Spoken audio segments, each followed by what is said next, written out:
טרמיניטיישן, פרופגיישן, זה התחיל, אבל שטוב. מה התחלת עכשיו? לא, יאללה. לא משנה. אז בתגובה הזאת, באלוגינציה, כן, במונוכלורינציה, יש עוד מילים חכמים בהרצאה הזאת? מילים חכמים? קיצר, אז יש 3 שלבים. איניטיאשן, נכון בני? איניטיאשן זה ככה, כשיש כלור, זה כלור, כאילו CL2, ואז זה עושה כזה טק, זה מתנתק. ואז הוא, מה? שלב שני, נכון, פרופגיישן. פרופגיישן זה יצירה בעצם של רדיקל פחמני. עכשיו, השניוני יותר יציב, הרדיקל השניוני הפחמני. זה הולך שלישיוני, שניוני, ראשוני. אז זה עושה כזה טק, ויש לך רדיקל.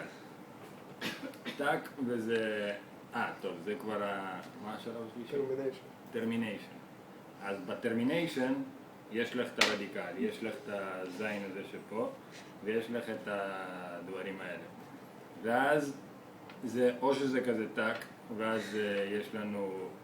רדיקל. לא, זה כבר... אלוגן פחמני. כן, אלוגן פחמוני. ואז זה כזה ככה טק, פה. או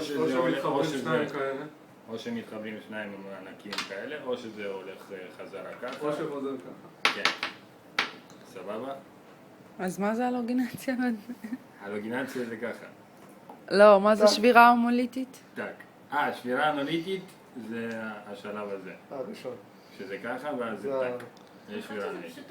שבירת קשר שבירת קשר בין פחמן למימן. כן. סלם טק. טוב. זה היה אלכס. כן. אנחנו מפגרים. לא, עזרו לי בני ו... תמי.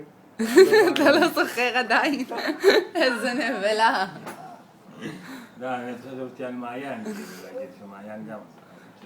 את סתם צילמת. איזה חצוף.